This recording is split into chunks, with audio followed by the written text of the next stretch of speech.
Welcome, everyone, to the C-Suite Sales and Marketing Perspectives podcast. I'm Steve McDonald, your host. Today, I guarantee you a conversation that you're going to be really intrigued by, and there's going to be a lot of different points of view back and forth. But the topic that we're talking about today is how to market with too many unknowns.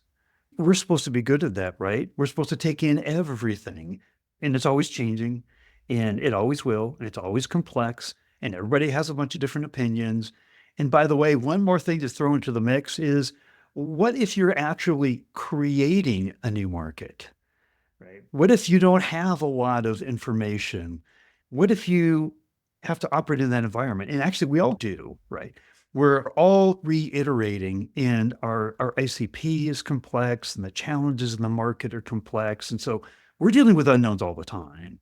Well, we have on Alexa Schirtzinger today. And by the way, if she could take the prize for category creation or even market creation and how to do that and how to think without a lot of data. And we're just going to learn a lot today. If I could add to that, just your personal background, you've worked in the Peace Corps. You were a ski bum early on, right? You started out in journalism and have a love for that and think that there's a lot to learn from like local news and coverage and how we think about then as marketers in growing our business. So what I'd love to do, I just said a lot, but before we get started, I'd love to give you a chance to expand on your background a little bit, and then we'll dive right into it. Wonderful. Thank you, Steve, so much for having me. I'm really excited to be here and talk about myself. No, I'm just kidding. I'm excited to talk about marketing. I will give a brief rundown of my background. I think the common thread here is having to reinvent myself and learn new things and staying where there's discomfort and unknowns, which uniquely prepared me for a marketing career that would require that of me as well. So I, after college, went into the Peace Corps, as you said. I was an agroforestry volunteer in El Salvador. I lived in a small village, planted a lot of trees, dug a lot of holes, learned a lot. It was a great formative experience early in my career. Moved back to the US and became a ski bum in Taos, New Mexico, which is where I met my now husband and lived there for a couple of seasons. Whitewater rafting guide in the summertime, skier and ski instructor in the winter. I do wish I could go back to that life. It wasn't like as intellectually fulfilling as I was hoping for. So after that, I went to grad school at Columbia for journalism, became a full-time journalist. I worked as a reporter. I worked as an editor of a local paper in New Mexico. Got to see a lot of the inner workings of the political landscape there. It was a super interesting job to have. It definitely allowed me to do my giving back, satisfy my need to feel like I was impacting society in a positive way. But there was a frustrating aspect of journalism in the age that I was there, which was that it was being disrupted by the internet and by digital media. And I worked at a paper where we weren't sure if we could sell print ads forever. It was a paper newspaper, or if we had to do something with this internet thing. And so I just had this conviction that the internet was going to be big. I was right. I didn't have any money, so I didn't invest in anything. Too bad for me. But I applied to Stanford, which has a fellowship for innovation in journalism, and ended up getting it to research new models for local news. And so that was what brought me to the Bay Area. Learned a lot, got to take classes throughout Stanford.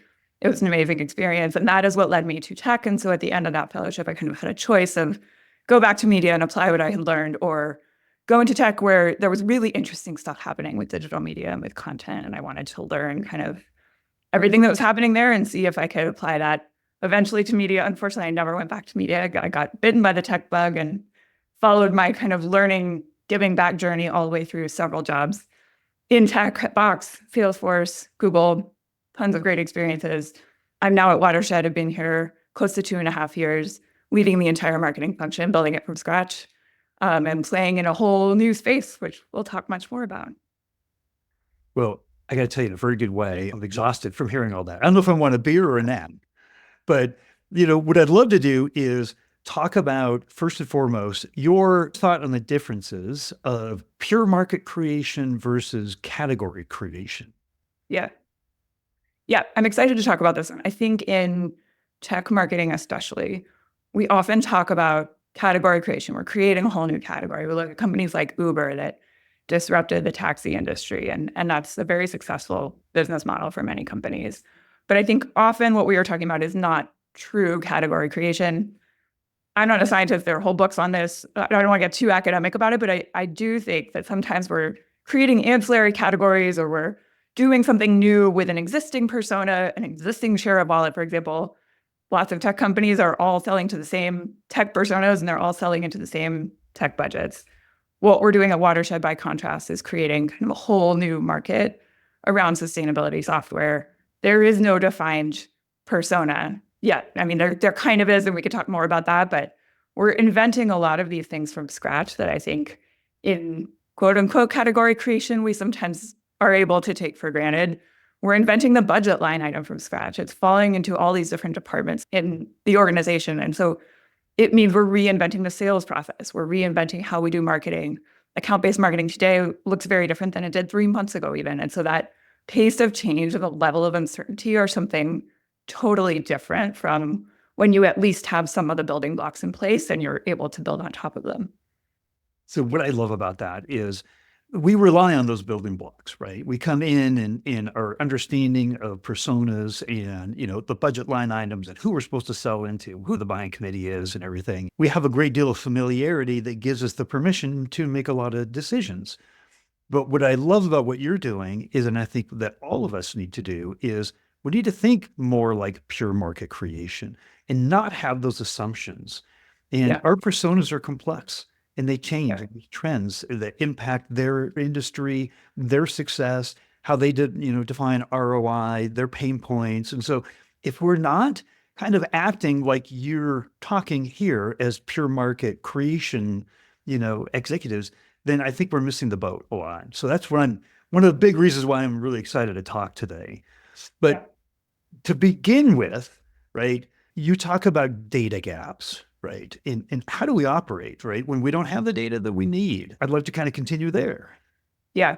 I want to just validate what you said. I completely agree that no matter what industry you're in, you need to think about things as market creation. If I were recreating this market, if I were throwing this playbook up in the air and rewriting it, what would it look like? Because challenging our own assumptions is what keeps us relevant. And then you mentioned personas. Personas are people. We as people are not the same day to day, mood to mood, hour to hour. And so to assume that we can take a prospect and turn them into a persona and they will stay static is just not in line with the humanity of all of us. So yeah, you mentioned data gaps, and I think there's kind of two flavors of data gaps. One is you legitimately don't have the data. And this is a combination of like, you may not have the data, hard data in a dashboard, but you might have qualitative data. For me, both of those count as data. You might have different amounts of each of them. Then there's the other flavor of it, which is you have the data, but it keeps changing. And so this is something that we see in our market, for example, where sustainability falls in an organization can change within a single organization. As we bring new types of customers online, it looks different at each customer because we're in that early stage of market creation. And so I think there's relying on the data you have, but also knowing that it's going to change, as well as gathering data that you don't have when it comes to data gaps. I think there's all these different types of it. And I guess the governing philosophy is get whatever you can, use it to maximum effect, and don't let it be your only source of truth. Just know that things will continue to change. So here's my takeaway from what you're talking about, right? Is because we know with CMOs, we're supposed to be very data driven, right? We're supposed to be very pipeline driven. And so we talk about, we go into an interview, we talk about how data driven we are, right? But the bottom line is not everything lies in the data. Tremendous stories come out of the data. Absolutely. If we look at just quantitative, we're going to miss a huge part of this, which is why I talk to CMOs all the time. So what I do in this podcast, right? Here's what we do. We get into a new CMO role and we start calling customers, right? And we're going to talk. We're going to have some conversation that's unencumbered by sales, right? And it's about them and their industry and where it's going. And because that qualitative is so important. Yeah. And we put it as a step one in our playbooks, right? And when you talk about that qualitative, right, that feedback directly from those we're trying to influence, right, as we develop our ICP, hugely important. Yeah. And I tend to stop because we can't do it forever, right? So, but what you're saying is there's a never-ending, enduring need to have that qualitative side come in. Especially Absolutely. when there's gaps in the data itself. right? Yes. How are we making these decisions? I thought that was fantastic. I want to talk about something that you brought up, which is the playbook, because after talking to so many folks in your position, uh, I've kind of developed this notion that the playbook is a little bit of a dirty word, right? Because playbook implies we know exactly what to do. It's step 1, 2, 3, 4. It's all here. It's in the playbook, right? And that we can't do that, right? With this world of change constant, how can we say we have the playbook? Here it is. So that's my assertion, but I'd love to know what you think about. You brought up the topic of a playbook, so I'm going to open Yes. up that door. Yes, I'm excited to have a lively debate about this. I actually just came off a call where I asked someone to create a playbook for something. So this is like a hilarious time to ask this question of me. I do believe in playbooks. I do believe they always change. One of my key learnings in, especially in a market creation phase, is that I've always hired for kind of culture and growth mindset and ability to learn and hunger and kind of the soft skills, because I generally believe functional skills can be taught and soft skills often are much harder to teach. One of the things I have learned in a very early stage market is that you need people who have a level of playbook that they can come in and apply while holding in your mind the knowledge that it might be wrong, but are kind of have that functional skill set to be able to like, we're going to stand up customer marketing. It might look really different than it does elsewhere, but I at least know the bones of what needs to be created. And the reason for that, there's two reasons actually. I find that, kind of heuristics are your friend. You have to make assumptions. You have to make bets. A, because you're moving way too fast all the time. I'm totally guilty of this. We're always moving too fast. And B, because I have to be honest, I'm not my best manager. When I'm moving too fast, there are too many things going on and I'm doing the build. And so I have to recognize that I am not necessarily able to be the coach that my team needs me to be and building the functional skills. So people who can come in with like 70% is probably a good rule of thumb playbook for how they think something should be run and hold in their minds the 30% total uncertainty for how it might look at the end of the day. I think that's kind of the dream combo. I like that. You have to have an idea of what you're going to start doing, right? Yeah. And the playbook does that. But it would be great having what's your playbook. Make sure you have the playbook. But I know as a leader that there's 30% of it that we just don't know yet. Right. Absolutely. A really good way to think that. Yeah. I think that also ties into you had talked in a previous conversation about, identifying the unifying elements, right? You're bringing your go-to-market strategy together. You've got these data gaps. You got a playbook that's a lot of the way there, but it's not all the way there. So how do you unify all of that? And you talked about these unifying elements. What is a unifying element? Yeah. I mean, I think a unifying element is probably, let's see, I'm going to give you a totally circular definition here. Okay. The thing that pulls it all together that you can anchor on, right? And so when you're in this moment of market uncertainty, market creation, having an anchor is critical. It might be wrong. And this is another part of my philosophy. Like, you got to make bets. You got to move forward. You got to be okay being wrong now and then. But choose an anchor, make a bet on your anchor. And so with my team, every quarter that I've been at Watershed, I've set extremely clear goals and OKRs for the team. Sometimes halfway through the quarter, we're like, whoa, that was off. All right, we're going to have to adjust. But there's always a goal. There's always an anchor that we're operating against. And so I think the two biggest anchors, one is what you owe to the business of the marketer. And so you mentioned pipeline and demand. That's often the most quantifiable anchor. Brand, I would argue, is equally important. And the way I frame brand is a long-term version of demand gen. If everything anchors on demand gen, brand is just a longer play. Typically, gen is the short-term play. Both of those are important. The other anchor is the customer. So you mentioned getting those customer insights, spending time with customers, going to customer events, sitting and listening to gong calls, while you're folding the laundry, whatever it takes to get those customer insights and return over and over and over to your customer is the most critical anchor. Every business has it. And we just, as marketers, need that discipline of making sure that we use it. I love that ICP as an anchor, by the way. So let me ask something though, is the idea of an anchor, and it might be wrong, but you're going to go after it, right? So that ICP, if that's one of those anchors, and we don't always understand our ICP going back to like the 20 calls, right? How do we define that anchor, right? An anchor is big, Yeah. it's Yeah. weighty, right? Yeah. And it pulls you back when you're going in the wrong direction, right? Yeah. So how do you develop that anchor? Like if the ICP is like one of those big anchors, like Yeah. how do you define that anchor for your team, for the company, for sales?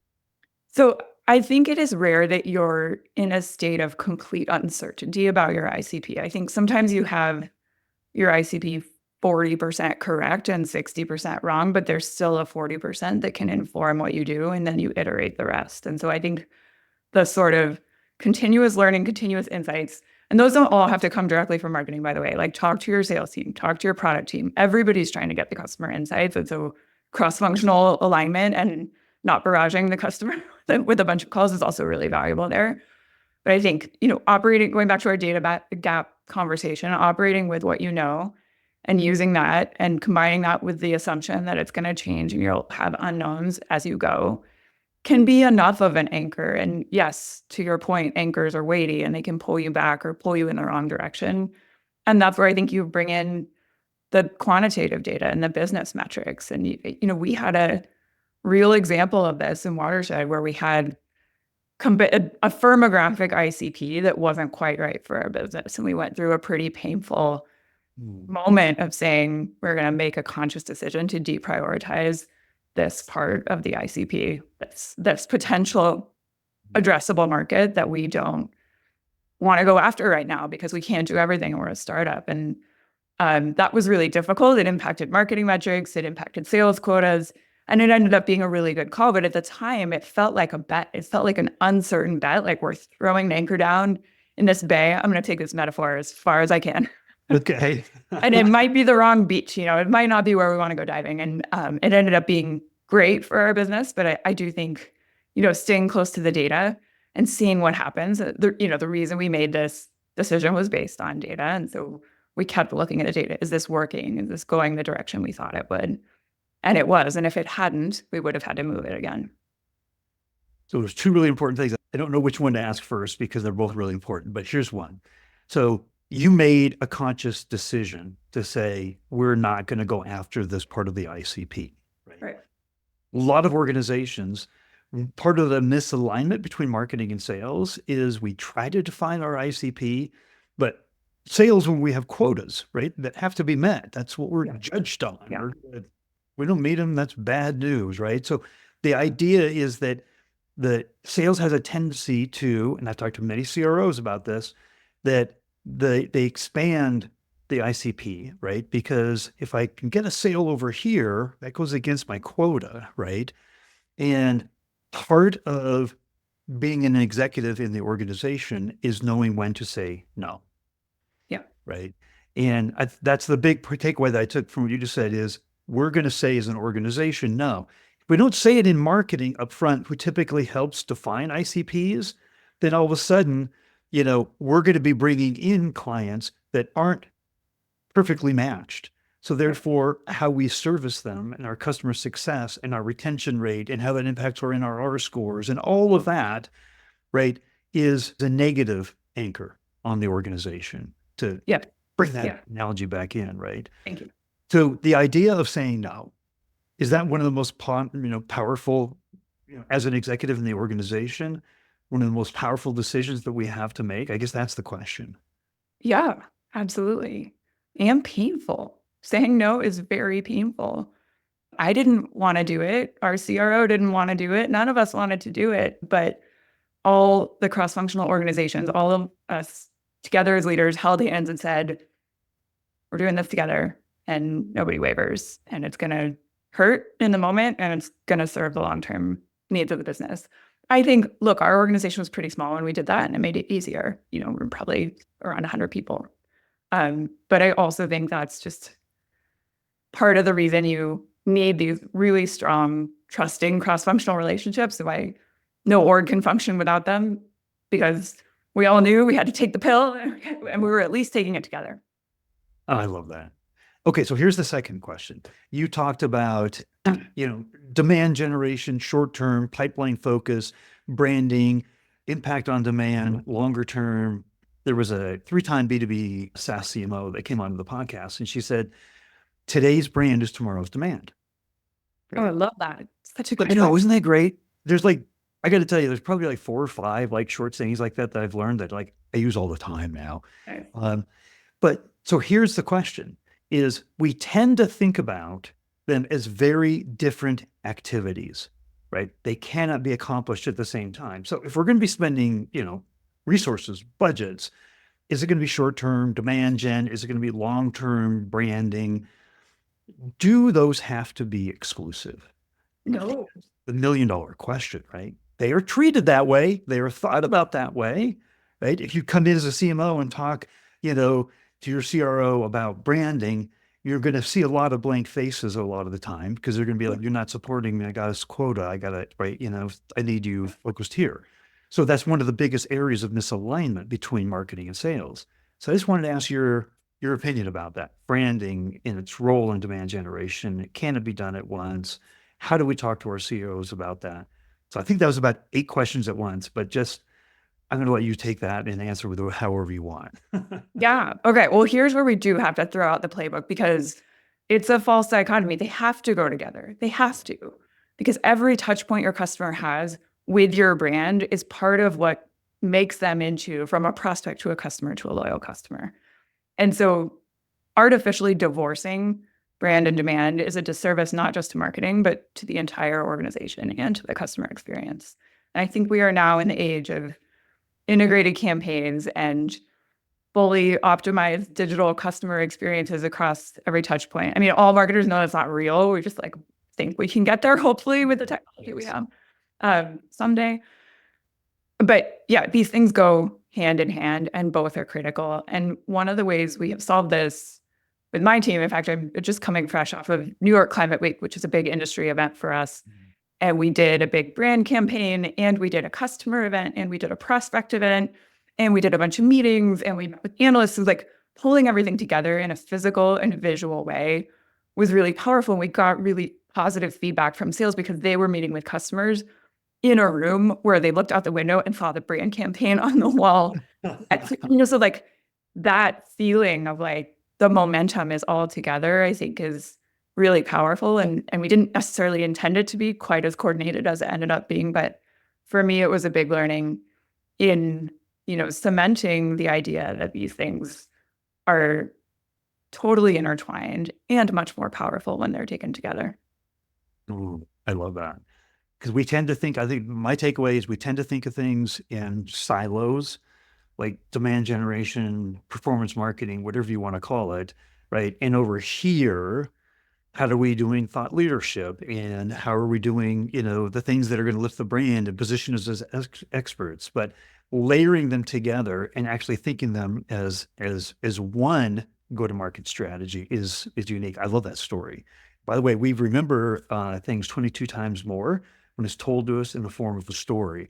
So thank you for telling us that story. I love it. I love it.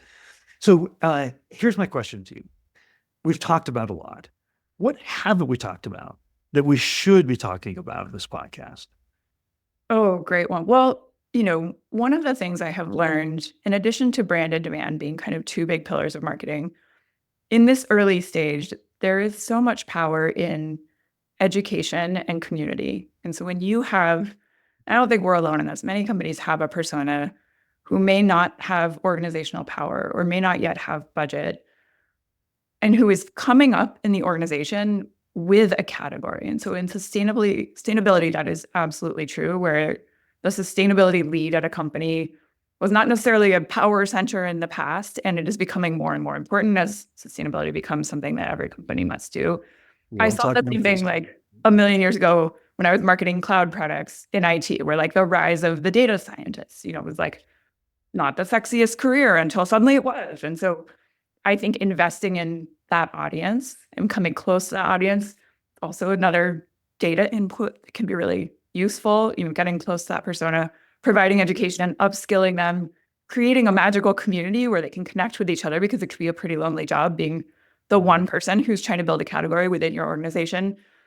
These things often feel like you're throwing money into a not very data-driven hole. And more and more as we've kind of invested long term, we are seeing big payoffs from the way that our customers connect with each other, the referenceability that comes from a vibrant community, just kind of the brand halo effect that happens at big events. And so I would encourage marketers to think about these maybe softer sides of things, especially when they're in market creation phase. Oh, can I tell you a story about that? So It- there's a client that we work with that deals with senior international officers, SIOs inside of universities around international education, global education, students traveling abroad, bringing them back here, faculty from all over the world and exchange. But there are departments that get cut, right? There are departments that get minimalized, and they work every day to advocate for themselves and their role in the overall growth of the university and its position in the market. And so ESG can be a lot like that, right? Where it's like, no, we're important, right? We have a role. And in fact, greater society is thinking about this more than ever before. So I love the idea of creating a community where we're all in this together, right? We are We're completely. not on our own island, and you're thinking the same ways I'm thinking, and we don't need to have imposter syndrome, and all of these things lifts up the industry. Right? Yes. And to your point, if a brand can help do that, that's not throwing money away. That's validating your audience, right? Right. In a huge Exactly. way. That is, if you can understand that and show that by pulling that community together that you get that positions you as a colleague, not a sales organization. That's right. Yeah. So I just wanted to say, I love that point. I love that. If there were, out of everything that we've talked about, one thing that you wanted folks to take away, what would that be? Yeah. Um, okay, I'm gonna start with a little preamble. No one gets into marketing to do like boring stuff. And especially when you're in B2B marketing, Right. I think most marketers would like to be bold. And so my push to all marketers and my takeaway from this whole conversation is do be bold. Do try things, especially when there are unknowns. That should be your license to make a bet, throw your anchor, do something unusual and see what happens. And we have more data than we've ever had. So it's a great time to experiment and try things and be bold and meet your customers where they are in totally new ways. It might not work, but that's part of the fun. I love it. Let's all be bold. So there are going to be people that have questions after this, I guarantee it. So would it be appropriate if we gave, maybe a link to your LinkedIn profile so that Of people could course. down and Yeah. ask questions? Yes, please. That'd be great.